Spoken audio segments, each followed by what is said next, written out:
End gold buyers, మీ కష్టాల్లో నమ్మకమైన మీ ఆత్మీయ నేస్తం. తర్వాత ఈ మాకు అప్పట్లో స్పోర్ట్స్ ఇంపార్టెన్స్ ఎక్కువ అండి. ఇంకా స్పోర్ట్స్ పాలసీ మారలేదు. ప్రతి యూనిట్ కాంపిటీషన్లో ఉండేది. కంపెనీస్ మధ్యన కాంపిటీషన్, బెటాలియన్స్ మధ్యన కాంపిటీషన్. నేను బారామల్లో వెళ్ళి అక్కడ 1 month cross country competition practice చేశాను. అది కొండల్లోనూ. పొద్దున్న 8ంటికి 6ంటికి మొదలైపోయి ఎప్పుడో 16 కిలోమీటర్లు 8:30కి అలాగే తిరిగి వచ్చేవాళ్ళం. ఇప్పుడు చూస్తే నీరు ఇంపాసిబుల్ అండి. ఎందుకంటే నేను విలేజెస్లోంచి సందుల్లోంచి గొంతుల్లోంచి పరిగెత్తాల్సి వచ్చేది. అక్కడ ఓల్డ్ పీపుల్, ఎస్పెషల్లీ లేడీస్, నువ్వేంటి ఎలా పరిగెడుతున్నావు, వచ్చి ఇదేంటి భోజనం చెయ్యి, టీ తాగి అని 1-2 సార్లు చెయ్యి కూడా పట్టుకున్నారు. ఎందుకు అలా పరిగెడతావు, ఎవరు కష్టపెడుతున్నారు నేను అన్నట్టుగా. దాని తర్వాత బాస్కెట్బాల్, దాని టీము. తర్వాత అప్పట్లో ట్రైడెంట్ అని ఒకటి నడిచిందండి. దానివల్ల నాకు ఒక అడ్వాంటేజ్ ఏమొచ్చిందంటే, గుల్మర్గ్ నుంచి ముజఫరాబాద్ దగ్గరలో ఉన్న తంగదార్ వరకు మొత్తం అంతా రెక్కి చేయడం జరిగిందండి. సో ఆ ఏరియాలో మొత్తం అంతా తిరగడం జరిగింది. సో దానివల్లే కొంచెం వ్యాలీ గురించి బాగా ఐడియా ఉందండి. ఓకే సార్, మీరు చెప్పిన వ్యాలీలో ఎంతవరకు తీసుకున్నాం అనుకోండి, జమ్మూ, ఆర్ఎస్పురా, ఆ సెక్టార్ అంతా పూంచ్ సెక్టార్ కానీ లేదంటే ఈ సెక్టార్ని తీసుకుంటే 4-5 నెలలు వస్తాయండి. నదులు మీ కొండల మధ్య ఆ వ్యాలీ నుంచి వస్తుంటాయి. సింధు నది కానీ, జిల్లా అని కానీ రకరకాల కనిపిస్తుంటాయి. ఎక్కువ ఎంట్రీ పాయింట్ ఎక్కడ ఉంటుందండి వాళ్ళ వైపు నుంచి? వాళ్ళ వైపు నుంచి ఉరి, నీలం మధ్యలో ఉంటుందండి. నీలం, ఊరి. కానీ ఇక్కడ మనకి జమ్మూ దగ్గర తీసుకుంటే మన ఎయిర్ బేస్ క్యాంప్ ఒకటి ఉంది కదండి, అక్కడ కూడా కనిపిస్తుంటుంది కదండి. కనిపిస్తుందండి. కాకపోతే అక్కడ ఇక్కడ అంత సపోర్ట్ ఉండదండి వాళ్ళకి. కొంచెం చేయొచ్చు, కానీ హెవీ వెపన్స్, ఎమ్యునిషన్ ఇలాంటివి కష్టమేనండి. అదే పైన మీరు నీలం నదికి బోర్డర్లో ఉన్నది కుప్వాడ డిస్ట్రిక్ట్ మచ్చల్ సెక్టర్ అని ఉంటుంది. అక్కడైతే మీరు ఒకప్పుడైతే కొన్ని 89 గుర్రాల్లో లోడ్ పట్టుకున్నారండి. 89 గుర్రాలే తీసుకొచ్చేస్తున్నారు స్టార్టింగ్లో, 89-90 టైంలో. సార్, ఆ వ్యాలీ నుంచి నదులు వస్తుంటాయి. మీకు చెప్తున్నట్లే దానికి బార్డర్ ఉండదు, దానికి మన ఫెన్సింగ్ ఉండదు, కాంపౌండ్ ఉండదు. ఎక్కడ వాళ్ళు ఆ లూప్ హోల్స్ ఉన్నాయి బయటకు వస్తుంటారో, మనకు రావడం క్రాస్ అవుతుంటారో అక్కడ ఫెన్సింగ్ పెట్టడం కానీ లేదంటే చెక్ పోస్ట్ కానీ డైమండ్ పాయింట్స్ కానీ పెడుతుంటారా? ఇప్పుడు మొత్తం అంతా ఫెన్సింగ్ అయిపోయిందండి. రైట్ అప్ టు మీకు కార్గిల్ వరకు, తుర్తుక్ అన్న విలేజ్ వరకు అయిపోయిందండి.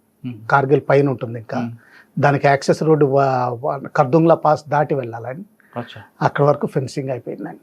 కాకపోతే ఏంటంటే మన సైడ్ వేసుకున్నాం, ప్రిసైజ్ బోర్డర్ అలైన్మెంట్ కాకుండా మనకి కన్వీనియంట్గా కొండ వెనకాల వేసుకున్నాం. ఇప్పుడు ఏమవుతుందంటే వాళ్ళకి కొన్ని ఇప్పుడు ఉరి సెక్టర్లోనే జీలం నది ఎక్కడ క్రాస్ అవుతుందో అది ఎప్పుడు వరదల్లో కొట్టుకుపోతూనే ఉంటుంది. సో దానివల్ల ఏంటంటే అక్కడ కొంచెం ఇన్ఫిల్ట్రేషన్ పెరుగుతూ ఉంటుంది అనమాట. ఎస్పెషల్లీ ఆ జీలం కారిడార్ అన్నది, ఆ నీలం కారిడార్ అన్నది అదేంటంటే మీకు కుప్వాడ సెక్టర్లో థిక్ జంగల్, పాపులేషన్ తక్కువ అండి. అలాగే మంచు కూడా విపరీతంగా ఉంటుంది. ఈ తంగదార్ బౌల్ అన్నది సంవత్సరంలో 6 months కట్ ఆఫ్ అయిపోతుందండి. సాధనా పాస్ అని క్రాస్ చేస్తేనే కానీ మీరు అక్కడికి వెళ్ళలేరు. అక్కడ ఎక్కువ అవుతూ ఉంటుంది. సరే, మీరు చెప్తున్న జీలం కానీ నీలం దగ్గర క్రాసింగ్ దగ్గర టన్నల్స్ కూడా కింద వస్తుంటారట కదండి వాళ్ళు? టన్నెల్స్ తక్కువ వెళ్ళండి ఆ ఏరియాలో. అంటే టన్నెల్స్కు మామూలుగా ఇప్పుడు ఫెన్సింగ్ వేసాం. ఆ ఫెన్సింగ్ ఎలా ఉంటుందంటే మామూలుగా మంచి ఎత్తుగా సెన్సర్స్ తోటి ఉంటుంది. తర్వాత మధ్యలో గడ్డి డబల్ కన్సర్టినా కాయిల్ వేసి కరెంట్ పాస్ చేస్తారండి. దానికి వీలుగా జనరేటర్స్ కూడా పెట్టారు. అంటే కరెక్టే. అంత పగడబందిగా ఉన్న తర్వాత కూడా మరి సొరంగ మార్గాల ద్వారా వస్తుంటారు కదండి. సొరంగ మార్గాలు వాడుతూ ఉంటారు. తర్వాత ఎప్పుడైతే బ్రీచ్ అయిందో వాళ్ళు చూస్తూ ఉంటారండి. ఇప్పుడు బ్రీచ్ అయింది అనుకోండి, అంటే ఒకవేళ స్నోఫాల్ అయిపోయి ఎవలాంష్ అయింది, ఎవలాంష్లో మొత్తం అదే ఫెన్సింగ్ కొట్టుకుపోతుంది. వెంటనే 15 నిమిషాల్లో వాడు క్రాస్ చేసేస్తాడు. వాడు అదే అతని కోసం చూస్తున్నాడు అనమాట. మరి అక్కడ మన పాయింట్లో ఉంటారా మన వాళ్ళు? ఉంటారండి. కాకపోతే ఏంటంటే ఈ జంగిల్ టెరైన్లో రాత్రి అనుకోండి, మీరు హ్యాండ్ హెల్డ్ థర్మల్ ఇమేజర్లో చూస్తూ ఉంటే కోతి కూడా మనిషిలోనే కనిపిస్తుంది, అలాగే మనిషి కూడా కోతిలోనే కనిపిస్తాడు. ఇప్పుడు ఏదైనా చిరుతుపులి అటువంటివి ఉంటాయి, అటువంటిది కూడా మూమెంట్ ఏదో మనుషులు పరిగెడుతున్నట్టు అలా కనిపిస్తుంది. ఎందుకంటే అది టెంపరేచర్ మీకు రికగ్నైజ్ చేసి ఆ టెంపరేచర్ని చూపిస్తుంది అంతే. సో ఆ స్కార్లెట్ డాట్స్ అవన్నీ ఏంటంటే యానిమల్స్ కూడా కన్ఫ్యూజన్ అవుతుంది. తర్వాత ఏంటంటే over a period of time వాళ్ళు కూడా నేర్పడతాను నేర్చారు. ఏం చేస్తారు, డికాయిస్ వాడతారు. ఇంట్రెస్ట్ ఓ చోట చూపిస్తారు, కట్ ఓసారి చేస్తారు, 3వ చోట్ల ఇది చేస్తారు. ఎలా అండి? ఫస్ట్ ఒక డికాయ్ వాడతారు. అంటే ఇప్పుడు ఆపరేషన్ పెడతారు అంటే ఏంటంటే అండి ఇక్కడ నాకు ఇంట్రెస్ట్ ఉంది అని చూపిస్తారు, అంటే క్రాస్ అవ్వడానికి. అది క్రాస్ అవ్వడానికి. సో మనం అక్కడ over a period of time అంటే మనకు కూడా కొంచెం ఐడియా వస్తుంది కదండి. ఎందుకంటే అవతల సైడ్ కూడా ఎవరైతే ఉన్నారో అక్కడ ఆ ఏరియాని, ప్రతి ఏరియాకి వాళ్ళు పాకిస్తాన్ ఏం చేసిందంటే అండి ఎక్స్ సర్వీస్ మెన్ని సెటిల్ చేసింది. సో ఎవ్రీ రెసిడెంట్ ఆ సైడ్ని యాక్చువల్లీ వాళ్ళకి ఇంటెలిజెన్స్ సోర్స్, మనకు అలా లేదు. వాడు ఏం చేస్తాడంటే ఇక్కడ ఖాళీ ఉంది, ఇక్కడ కొంచెం తక్కువ ఉంటుంది, ఇక్కడ మూమెంట్ తక్కువ ఉంటుంది, ఏదో చెప్తాడనమాట. అంటే మన దగ్గర ఉన్న ఎక్స్ సర్వీస్ మ్యాన్ వాడికి ఇంటెలిజెంట్, వాడికి ఇన్ఫర్మేషన్. మన కాదు, వాళ్ళ సైడ్ని ఎక్స్ సర్వీస్ మెన్కి ల్యాండ్స్ ఇచ్చేసారండి. ఇప్పుడు మనకి స్టేట్ గవర్నమెంట్లో కూడా 2.5 ఏకర్స్ మాగాని 5 ఎకరాలు మెట్టా ఇవ్వాలని ఉందండి. మన వాళ్ళు ఏం చేస్తారంటే 20,000 క్యాష్ ఇస్తామంటారు AP state government last rule ప్రకారం. అంతకుముందు ఇచ్చేవారండి, అంతకుముందు ఎంచుకున్న వాళ్ళు బాగానే ఉన్నారు. అక్కడ పాకిస్తాన్ ఏం చేస్తుందంటే బోర్డర్ ఏరియాలో ఆఫీసర్కి అయితే 100 ఎకరాలు, జేసు అయితే ఒక 80 ఎకరాలు, జవాన్ అయితే కనీసం 25 ఎకరాలు అలాగే ఇచ్చేస్తుందండి. అదే కొంతమంది సీనియర్ ఆఫీసర్లు ఉంటారు, ఏకంగా 200-300, 600 ఎకరాల వరకు తీసుకున్న వాళ్ళు కూడా ఉన్నారు. వాళ్ళు వాడుకుంటారు, వాళ్ళు మనుషులు పెడతారు, అదే లేబర్ కింద అగ్రికల్చర్ లేబర్ పెడతారు. సో వాళ్ళకి ఐడియా వస్తుందండి. అలాగే వాళ్ళ ఈ టెర్రరిస్ట్ తంజీములు ఏంటంటే పాకిస్తాన్ ఆర్మీతోటి బాగా కలిసిమెలిసి ఉంటాయి. వాళ్ళు ఏం చేస్తారంటే కొంతమంది మనుషులు పెట్టారండి. ఆ మనుషులు ఏంటంటే పైకి కిందకి తిరుగుతా, వాళ్ళ పని అదేనండి. ఇంకా ఎక్కడ ఏం జరుగుతుంది ఈ అంతా అబ్జర్వ్ చేయడం. వాళ్ళకి ఇన్పుట్స్ మన గురించి బాగా ఉంటాయి, బాగా అగ్రెసివ్గా ఉంటారు ఆబ్వియస్లీ. సార్ ఫస్ట్ ఒక ఎంట్రీ కోసం వాళ్ళు చాయిస్ చూపిస్తారు, అది మనం వెంటనే మనం కంట్రోల్ చేస్తారు. సెకండ్ ఏం చేస్తారు వాళ్ళు అంటే ఇద్దరిని ఇన్ఫిల్ట్రేట్ చేయాలని చూస్తాడు, అది మనం ఎదుర్కొంటాం టైంకి. వాడు వేరే చోట ఎక్కడో చేయాలని చూస్తాడు, అంటే వాడు ఇంట్రెస్ట్ పాయింట్ ని చూపిస్తాడు కానీ చేయడు. ఓకే. అలాగే ఇంకోటి ఏంటంటే అండి ఎస్హెచ్జిని వాడడం మొదలెట్టారు. నిన్న మొన్న ఒక అతన్ని పట్టుకున్నారు, కుప్వాడ ఏరియాలో ఒక అతన్ని చంపగలిగాం. వీళ్ళు ఏం చేస్తారంటే మధ్య మధ్యలో ఒకడిని స్నైప్ చేయడం, అంటే ఇప్పుడు సెంట్రీస్ డబల్లో ఉంటారండి, అందులో ఒకడిని స్నైప్ చేస్తారు దగ్గరలోకి వచ్చి. అదేంటంటే బ్యాడ్ వెదర్లో, అంటే ఇప్పుడు మబ్బు కమ్మేసింది, వాన కురుస్తుంది, ఆ వాన కురిసినప్పుడు వాడు ఏం చేస్తాడంటే టక్కున షాట్ తీసుకుని వెళ్ళిపోతాడు. దానివల్ల ఏంటంటే కొంచెం ఆ పోస్ట్లో కొంచెం అలర్ట్గా మారుతుంది కదండి, ముందర వీడిని క్యాజువాలిటీస్ ఎవాక్యువేట్ చేయాలి, ఇలాగా ఇదంతా ఉంటుంది. డిస్టర్బెన్స్ చేస్తాడు. కొన్నిసార్లు అయితే ఇప్పుడైతే తగ్గింది, కానీ అంతకుముందు అయితే కొన్ని తల్ల కూడా పట్టుకెళ్ళిపోయారండి మన వాళ్ళే కట్ చేసి. లేకపోతే ఇంకోటి ఏం చేస్తారంటే ఎండాకాలంలో కొంచెం గడ్డి ఎండిపోయి ఉంటే నిప్పెట్టేస్తారు. ఆ నిప్పెట్టడం వల్ల మన సైడ్ ఉన్న సెన్సర్లన్నీ పోతాయండి. సార్ మన దగ్గరకు వచ్చి తలలు తీసుకెళ్తారు, మన వాళ్ళు మరి దాన్ని రిటాలిషన్ చేయరా? మనం చేయమండి, మన కల్చర్లో లేదు అది. ఎప్పుడో ఒకప్పుడు అడిగిన సంఘటనలు ఉండొచ్చు, కానీ అది ఏంటంటే మామూలుగా విపరీతమైన కోపతాపాల వల్ల ఏమన్నా మన దగ్గర చేయకపోతే మన దగ్గర ఉన్న ఆర్మీ సోల్జర్స్ అందరూ కూడా డిమోర్ అవుతారు కదా సార్ వాళ్ళు. కాదండి, అది ఏంటంటే మనకు అదే స్ట్రెంత్ అనుకోండి. ఎందుకంటే మనం ఏమరపాటుగా చెయ్యం ఏదైనా సరే చేసింది. వాళ్ళు సెంట్రీ ఏమరపాటుగా ఉన్నాడని చెప్పి మనం ఏది చెయ్యం. అలాగే ఒక్కోసారి ల్యాండ్ స్లైడ్ ఏదైనా అవుతూ ఉంటే, ఇప్పుడు సాయచంలోనే ఒక పోస్ట్ అంతా వాళ్ళది వైప్అవుట్ అయిపోయింది. అప్పుడు మన వాళ్ళు మన వెళ్ళి క్యాప్చర్ చేసేయచ్చండి దాన్ని. సాయచంలో మీకు ఈ యాక్చువల్ గ్రౌండ్ పొజిషన్ లైన్ అని ఉంది కదా, నెగోషియేషన్స్ అయితేనే కానీ మనం వెనక్కి రావాల్సిన అవసరం లేదు. అప్పుడు పొలిటికల్ సపోర్ట్ ఉంటే మనం ఆ పోస్ట్ తీసేసుకోవచ్చు. మనం అలా చేయలేదు, అంటే మనం యుద్ధనీతి పాటిస్తామండి. మనం పాండవులు వాడు.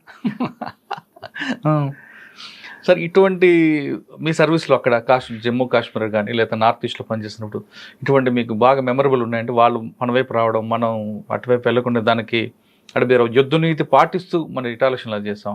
ఒకసారి మామూలుగా అంటే మాకు కనిపిస్తుందండి పాకిస్తాన్ సైడ్ ఆ సిఓ రావడం.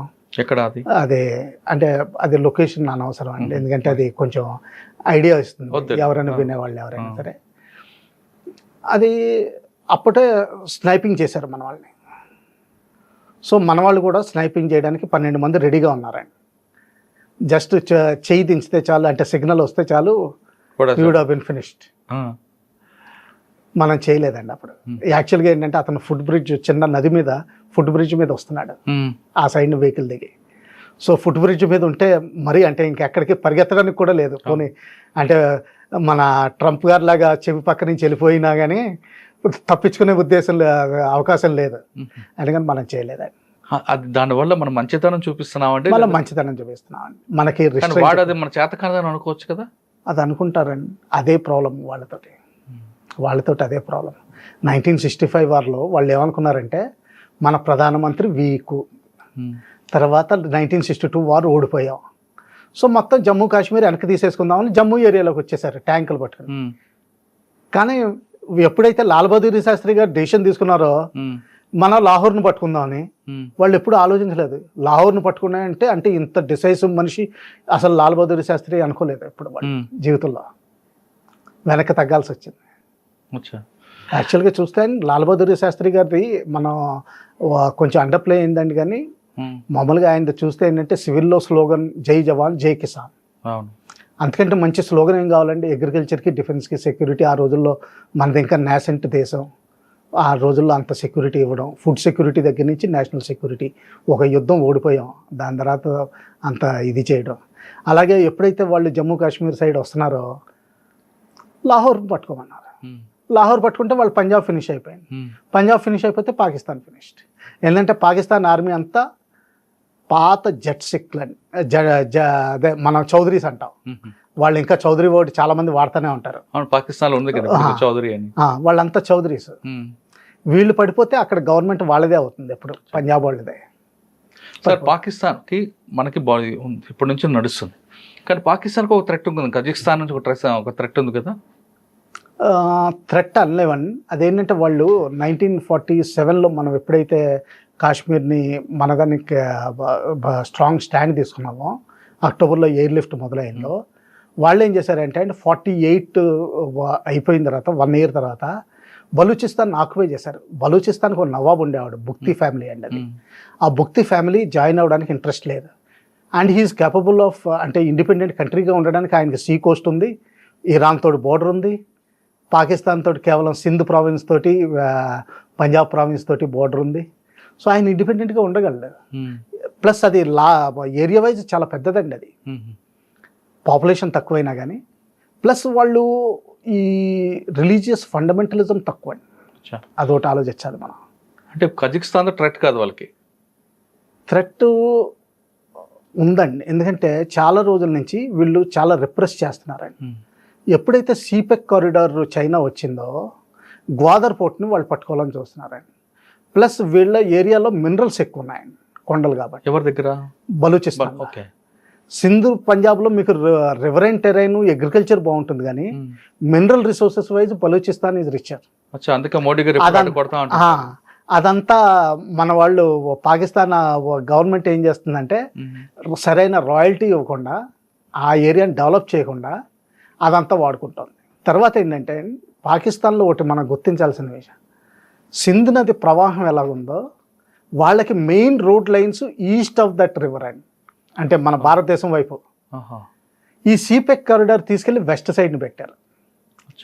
ఇప్పుడు వరకు లేనిది సడన్గా ఇంట్రడ్యూస్ చేసి ఆ ఏరియాని మొత్తం అంటే బలూచిస్తాన్కి లాభం లేకుండా చేస్తున్నారు. అలాగే ముషరఫ్ టైంలో ఆయన పాత నవాబు ఎవరైతే పాపులర్గా ఉన్నారో అతన్ని అసాసినేట్ చేయించారు. దానివల్ల వాళ్ళలో తిరుగుబాటు మొదలైంది. ప్రస్తుతం ఉన్న ఒక లేడీ ఉందండి, ఆ లేడీ ఫాదర్ని ఆయన నవాబ్ గారికి కొంచెం సన్నిహితుడే, ఆయన కూడా చంపించేశారు. అందువల్ల ఈవిడ డాక్టర్ చేసినా కానీ ఈవిడ దాదాపు పాపులర్ వాయిస్ అయిపోయిందండి. She is a young women and she will be able to lead the Balochistan fight. అంటే పాకిస్తాన్కి మన వైపు నుంచి కాకుండా ఇంటర్నల్గా కూడా ఉంది. ఇంటర్నల్గా విపరీతంగా ఉన్నాయండి. ఎందుకంటే మీరు ఆలోచించండి, పంజాబ్ పొలిటిక్స్లో కానీ ఆర్మీ డామినేషన్ కానీ మొత్తం అంతా పంజాబ్ అండి. సింధు నది చూస్తే మొత్తం అంతా బిజినెస్ మెన్ టైప్. మన బేసికలీ గుజరాత్, బాంబే కల్చర్ తోటి చాలా కలిసి వస్తుందండి. బలూచిస్తాన్ అంటారా, దాదాపు ట్రైబల్ ఏరియా. ఇంకా నార్త్ వెస్టర్న్ ఫ్రాంటియర్ చూపిస్తారా, అందులో 7 ఎన్నో రీజియన్స్ ఉన్నాయండి. అంటే ఇప్పుడు అవన్నీ లిస్ట్ చేయడానికి మ్యాప్ చూపించాలి, కానీ అవన్నీ వేరు తెగలండి. అవన్నీ ఎవరికి కంట్రోల్లో ఉండవు. వాళ్ళు ఎవరు మట్టుకు వాళ్ళు ఇండిపెండెంట్ జమీందార్సేనండి. దాని తర్వాత వాళ్ళు చాలా ఆక్యుపై చేసింది ఇదేంటిది మన పీఓకే అండి. నౌషరా ఈ సెక్టర్ ఉంది చూసారా, మన జమ్మూ కాశ్మీర్లో. అది అది ప్రస్తుతం పాకిస్తాన్ ఆధీనంలో ఉందండి. కాకపోతే ఏంటంటే ఈ జమ్మూ కాశ్మీర్ యునైట్ చేసిన తర్వాత ఎలక్షన్స్ పెడితే ఎప్పుడు ప్రైమ్ మినిస్టర్ నౌషరా కోట్లీ ఏరియా నుంచి అవుతాడండి. ఎందుకంటే వీళ్ళందరూ చౌదరీలు, వీళ్ళందరూ కన్వర్ట్ అయినప్పుడు కూడా వీళ్ళందరూ ఏంటంటే అంతకుముందు హిందూసే, వీళ్ళు కన్వర్ట్ అయినప్పుడు రాజ్పుత్స్ చౌదరీస్ అంటే బేసికలీ మన ఆంధ్రాలో చూస్తే ఏంటంటే జనరల్గా east Godavari west Godavari Krishna dictates Andhra politics అంటారు. ఒకప్పుడు అనుకోండి పోనీ, అంటే ఏదైనా సరే basically money power entrepreneurial power అక్కడే ఉంది.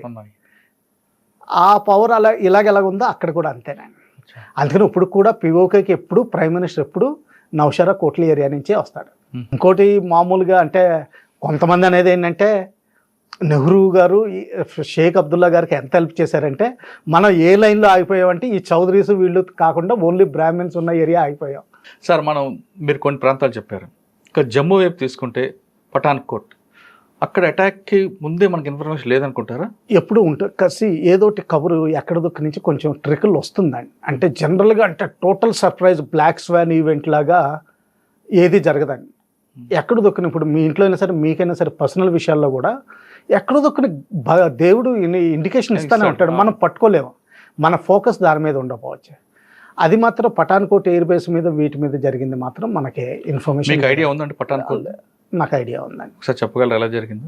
అది బోర్డర్ ఏరియా నుంచి క్రాస్ చేశారండి. మీకు గుర్తుందో లేదో ఆ రోజుని ఆ ఏరియా ఎస్పీ అక్కడే ఉన్నాడు ఎక్కడైతే క్రాసింగ్ జరిగింది. అవును, ఆయన అది న్యూ ఇయర్ డే. యాక్చువల్గా పంజాబ్లో ఏంటంటే దే సెలబ్రేట్ ఎవ్రీ ఫెస్టివల్ బాగా సెలబ్రేట్ చేసుకుంటారు. ఆయన అక్కడ ఉన్నాడు అంటే మామూలుగా అంటే it is not a normal occurrence. దాని తర్వాత ఏంటంటే వీళ్ళు ఎంఈఎస్ ఎస్టాబ్లిష్మెంట్ ఒకటి ఉంటుంది. అంటే జనరల్గా బౌండరీ వాల్కి దగ్గరలో ఉంటారు వాళ్ళు, అంటే ఎలక్ట్రిసిటీ కనెక్షన్ వాటర్ కనెక్షన్ వీటితో సంబంధించి. అక్కడ ఉన్న ఒక చెట్టుకి మామూలుగా వాళ్ళు నిచ్చెల్లాగేసి అది క్రాస్ చేసి లోపలికి వెళ్ళారు. ఇక్కడ సింధు నుంచి ఇదేంటిది గుర్దాస్పూర్ పైన పఠాన్కోట్కి మధ్యలో క్రాస్ చేశారు. క్రాస్ చేసి వచ్చి ఈ ఏరియాలో ఎంటర్ అయ్యారండి ఎంఈఎస్ ఎయిర్ ఫోర్స్. సార్ అది హైవే కానుకొని కనిపిస్తుంటుంది పఠాన్కోట్ ఎయిర్ బేస్, చుట్టుపక్కల మొత్తం కంప్లీట్గా సెక్యూరిటీ కనిపిస్తారు కదండి. ఎక్కడి నుంచి గురుదాస్పూర్ నుంచి వచ్చినట్లు వాళ్ళు, లేదా హైవే క్రాస్ చేసి వచ్చారా? హైవే క్రాస్ చేసి వచ్చారు కదండి, డ్రైవర్ని చంపేశారు కదా, డ్రైవర్ని చంపేశారండి. ఏ వెహికల్ అయితే తీసుకుని వచ్చారో బోర్డర్ ఏరియా నుంచి ఆ డ్రైవర్ని వాళ్ళని చంపేశారండి. వాళ్ళు వచ్చి లోపలికి వచ్చిన తర్వాత అటాక్ అండి. లోపలికి వచ్చిన తర్వాత కొంతసేపు పొద్దున్న వరకు వెయిట్ చేశారు. ఈ లోపల మన వాళ్ళు తెలిసిపోయి కౌంటర్ మెజర్స్ తీసుకోవడం ద్వారా ఇదయింది. కానీ అక్కడ ఎస్పీ ఉన్నారు కదా నైట్ అండి. ఎస్పీ ఆయన బోర్డర్ ఏరియాలో ఉన్నాడండి. బోర్డర్ ఏరియాలో మీరు అది రావి నది గురుదాస్పూర్ డిస్ట్రిక్ట్లో రావి నది ఉంటుందండి. మన గోదావరి లంకలు ఎలాగ ఉంటాయో అలాగ ఉంటుంది అక్కడ. వాటర్ ఫ్లో కూడా అది క్రాస్ చేసి వచ్చారు. అది క్రాస్ చేసి వచ్చిన తర్వాత ఇక్కడ అటాక్ చేయడానికి ప్లాన్ వేసుకున్నాం. చాలాసేపు జరిగింది కదండి వారు? చాలాసేపు జరిగిందండి. కొంచెం అదే మిస్ జడ్జిమెంట్లు అయినాయి, దానికి ఏం డౌట్ లేదు. సార్ ఇది కాకుండా కింద వరకు వస్తే జమ్మూలో ఆర్ఎస్పుర కూడా క్రాస్ అవుతుంటారట కదండి వాళ్ళు. అంటే మనకి ఏదో కవ్వింపు చర్యలు ఆర్ఎస్పుర అనే కాదండి, నేపాల్ నుంచి వస్తారు సీదా దుబాయ్. అదేంటంటే పాకిస్తాన్ నుంచి దుబాయ్ వెళ్ళి దుబాయ్ నుంచి ఫ్లైట్ తీసుకుని వస్తారు వాళ్ళు. తర్వాత ఇక్కడికి వచ్చిన తర్వాత మిగతా వెపన్స్ ఎక్విప్మెంట్. కానీ ఇది ప్లెయిన్ ఏరియా కదా సార్, ఇది ఆర్ఎస్పుర ప్లెయిన్ ఏరియానే. కానీ ఇక్కడ ఇప్పుడు ఈ వానాకాలం ఉందండి. ఈ వానాకాలంలో అదేంటంటే అది ఆ ఫెన్సింగ్ ఉంటుంది, ఆ ఫెన్సింగ్ బ్రీచ్ అయిపోతుందండి. ఆ బ్రీచ్ అయిపోయిన తర్వాత ఏం చేస్తాడంటే పైన కొంచెం అప్స్ట్రీమ్కి వెళ్ళి ఒక రాఫ్ట్ తీసుకుని ఆ రాఫ్ట్ మీద కూర్చుంటాడు అనమాట. ఇటేపు తన్నుకునే విధంగా వస్తాడు. అలాగే టన్నెల్స్ చాలా విధంగా చేశారు. దాని తర్వాత ఇంకోటి ఏంటంటే అండి, ఈ మధ్యన పాకిస్తాన్ దగ్గర మనీ లేదు. సో ఆబ్వియస్లీ వాళ్ళు సెల్ఫ్ ఫైనాన్స్డ్ ఐఎస్ఐ. వాళ్ళు ఏం చేశారంటే డ్రగ్స్ స్మగ్లింగ్ ఇటేపు డ్రోన్ ద్వారా పంపించడం, అలాగే ఇక్కడ ఇటేపునున్న డ్రగ్స్ స్మగ్లర్స్ హెల్ప్ తీసుకోవడం, ఇది చాలా చేస్తారు ఫండింగ్ కోసం. ఫండింగ్ ఏముందండి, అక్కడి నుంచి డబ్బులు పంపించరు, డ్రగ్స్ పంపించేస్తారు. ఇది అదే వస్తు రూపేణా వచ్చింది అనుకోండి, మీకు మిగిలిందంతా మీకు మిగిలింది, మిగతాదంతా వాళ్ళకి ఎవరికి జమ చేయాలో వాళ్ళకి జమ చేస్తూ ఉంటారు. సార్ ఒక్కొక్కసారి ఆర్ఎస్పుర కానీ లేదంటే పూంచ్ సెక్టార్ ఇటువంటి ఏరియాలో ఎక్కువగా మోటార్లు పంపించి బ్లాస్ట్లు చేయడం, గ్రానైట్ విసరడం కూడా చేస్తుంటారు కదా? చేస్తారా? అంటే చాలా ఇన్నోవేటివ్గా చేస్తారండి. ఒక్కోసారి కొంచెం ఓజీడబ్ల్యూస్ అంటాం, ఓవర్ గ్రౌండ్ వర్కర్స్ అంటాం. మన ఆంధ్రాలో అయితే దానికి కోవర్ట్ అన్న వర్డ్ ఏదో వాడతారు, కోవర్ట్ అన్న వర్డ్ వాడతారు. అలాగా వాళ్ళ సైడ్ నుంచి కూడా మనుషులు ఉంటారండి.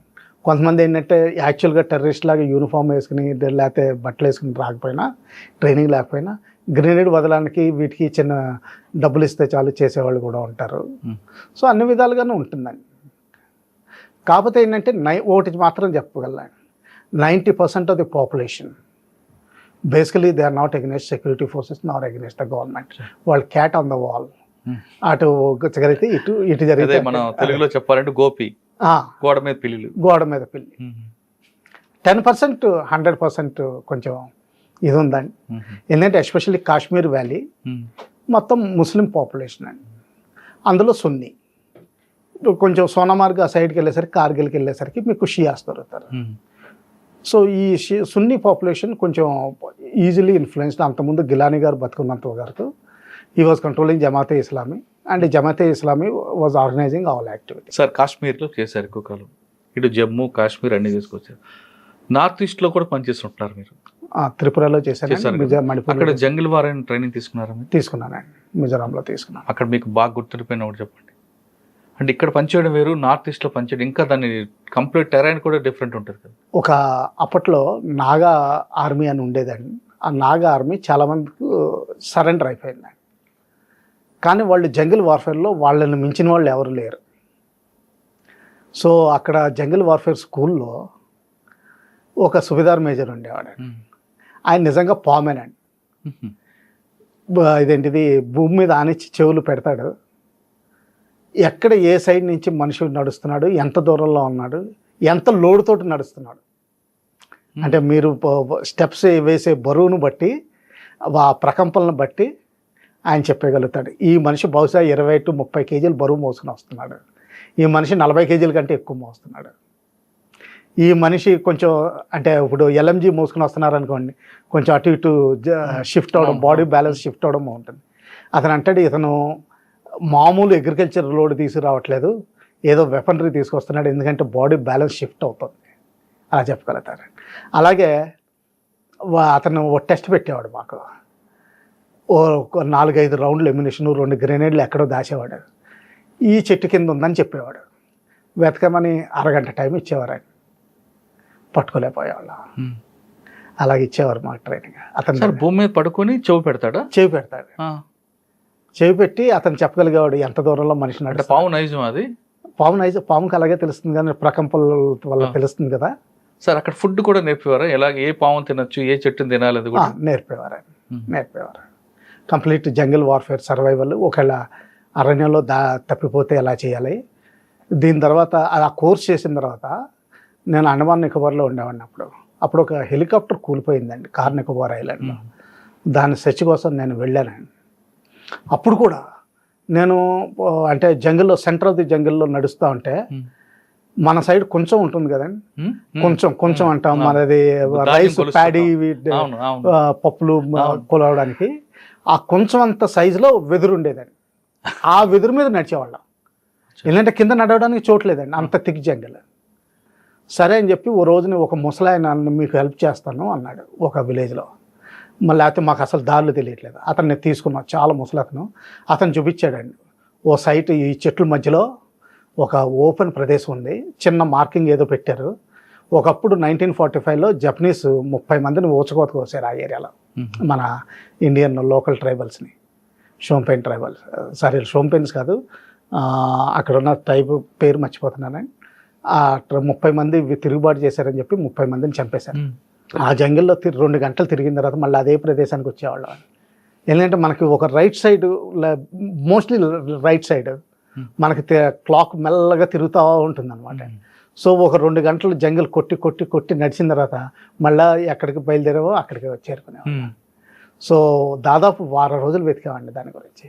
అప్పుడు చూసినంత ఫౌనా ఫ్లోరా ఇంకెప్పుడు చూడలేదండి నేను. దాదాపు నెలకి 20 అడుగులు పైన నడిచేవాడిని చెట్ల మీద, మామూలు దారిలో గంట ఓ చెట్టు మీద నుంచి ఓ చెట్టుకి. ఫుడ్ మేము తీసుకెళ్ళేవాళ్ళం. అలాగే వాళ్ళు నేర్పేవారు. నేను మామూలుగా వీళ్ళు ట్రైబల్స్ తోటి చాలా ఫ్రెండ్లీగా ఉండేవాళ్ళం. వాళ్ళు బాగా నేర్పేవారు. ఈ ఇదేంటిది షార్క్ని ఎలా పట్టుకోవాలి, మామూలుగా పురుగే కాక్కర్లేదు, చిన్న రెడ్ క్లాత్ కూడా పెట్టినా కానీ షార్క్ బేబీస్ పట్టుబడిపోతాయండి. అది కొంచెం రబ్బర్ లాగా ఉంటుంది, దాన్ని స్మోక్ చేయడం. వాళ్ళు స్మోక్ చేసి కొంచెం తిని అలాగే పెట్టేసేవారు పైన చూరు మీద.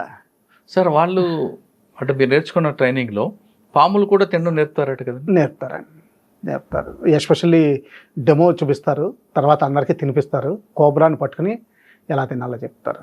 దాని తర్వాత మాకు కూడా ఒక టెస్ట్ ఉంటుందని, ఆ టెస్ట్లో యాక్చువల్గా నేను ఫెయిల్ అయిపోవాల్సింది. ఎందుకంటే కోడిని ఇచ్చేసి బట్టలన్నీ తడిపేసి చేబులో చిల్లి గవ లేకుండా చేసేసి ఓ కోడిని మాత్రం ఇస్తారనమాట. అంటే మనం పట్టుకోవాల్సిన అవసరం లేకుండా ఆ మాత్రం హెల్ప్ చేస్తారు. దాన్ని రాగా ఉంటుంది, దాన్ని కోడిని మామూలుగా ఒట్టి చేతులతోటి చంపడం అది నేర్పుతారు. అది నేర్పిన తర్వాత దాన్ని అలా చంపేసాం మొత్తం మీద. ఎలాంటి పిచ్చుక కాదండి, ఇలా 2 వేళ్ళతోటి దాని మెడ ఇలా సాగదీసి ఇలా పట్టుకుని ఇలాగా వెనక్కి తీసిన తర్వాత ఒక జట్కలో ఇలా వదులుతామండి. దాంతో ఏంటంటే మెడ వేరైపోతుంది. ఎలా అండి? మీకు బట్టలు ఎందుకు తడుపుతారు?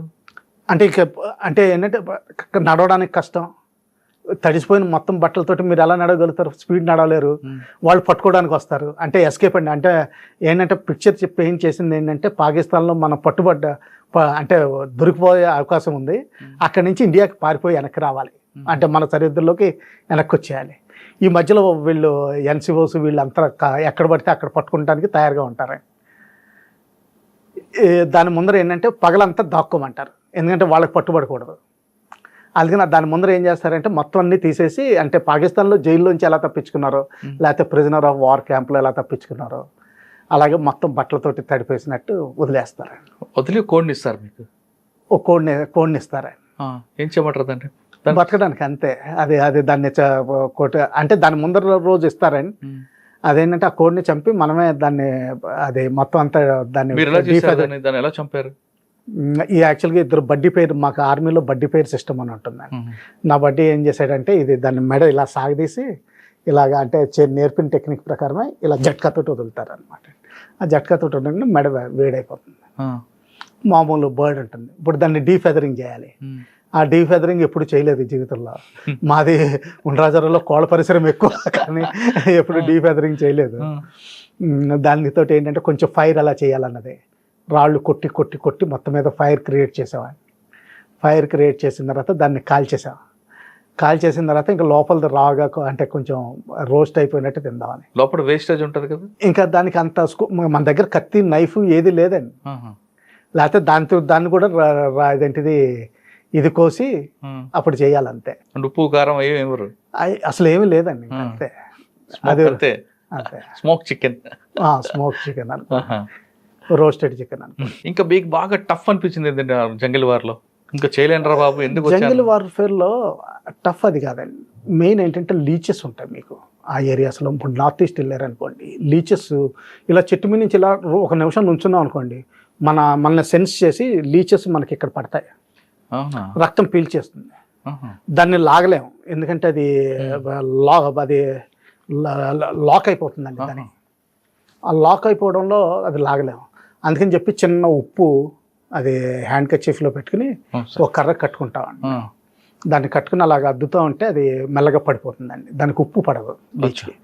చిన్న చిన్న లీచెస్ ఉన్న 5-6 కుట్టినాయండి ఆ కోర్సులో. కొంచెం బ్లడ్ వచ్చింది, కాకపోతే టైమ్లీ ఏంటంటే అన్నీ తీసేసాం.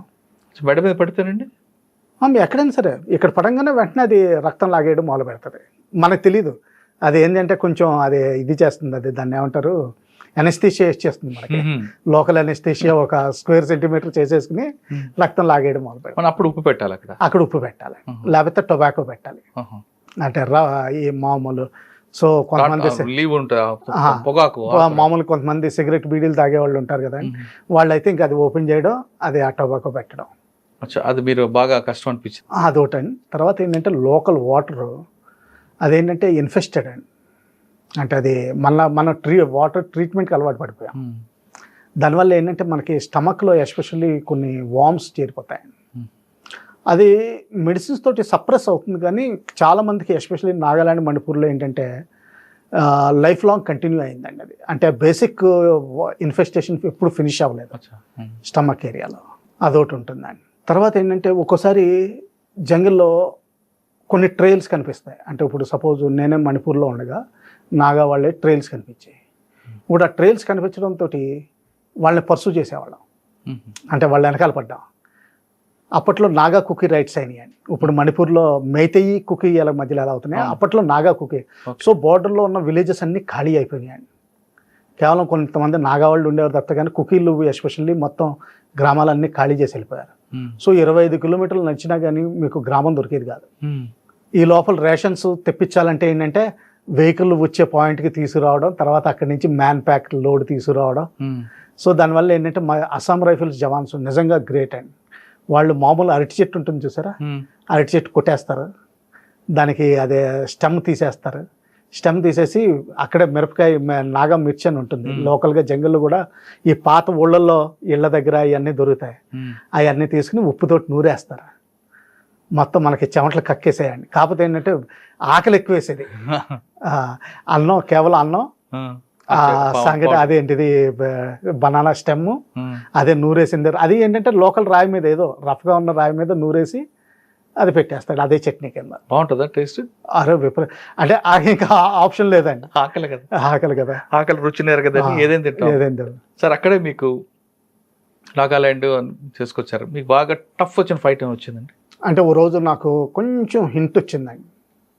అంటే నా విలేజ్లోనే అంటే ఎక్కడెక్కడో టెర్రరిస్టులు తిరుగుతున్నారని. సో అప్పటికే నేను 3 క్యాంపుల్ని దాదాపు పట్టుకోబోయాను.